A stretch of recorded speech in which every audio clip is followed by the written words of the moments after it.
På tværs af energisektoren tager den grønne omstilling fart. Alligevel bruger mange kraftværker stadig fossile brændsler til opstart. Ofte fordi alternativerne har været begrænsede eller for komplekse at indføre. Hos Sirius Energy så vi en mulighed for at gøre tingene anderledes. I tæt samarbejde med fremsynede kunder har vi udviklet en ny type tændbrænder. En, der helt eliminerer behovet for fossile brændsler.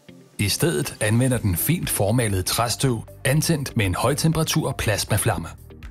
Teknologien er avanceret, men princippet er enkelt. Færre komponenter, minimalt vedligehold og en stabil, kontrolleret antænding. Slut med brug af heavy fuel oil, opvarmede tanke, oliepumper og dyre rensninger. Sirius-brænderen er bygget med driftssikker mekanik, som operatørerne kender og har tillid til. Hos Vex i Køge har systemet allerede bevist sit værd.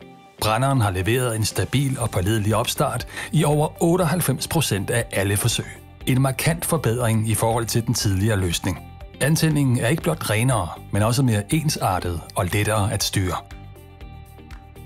Og hvor tidligere løsninger kunne efterlade farligt affald, der krævede særlig håndtering, producerer Sirius-systemet nu 100% biomasse-certificeret aske. Den rene rest kan nemt aftages af lokale landmænd og genanvendes som gødning. Og dermed støtte op om en cirkulær og regenerativ energimodel. Klar til at fremtidssikre jeres tændingssystem? Kontakt Sirius Energy og lad os sammen designe en løsning, der matcher jeres ambitioner. Sirius Energy. Environmental Mentality.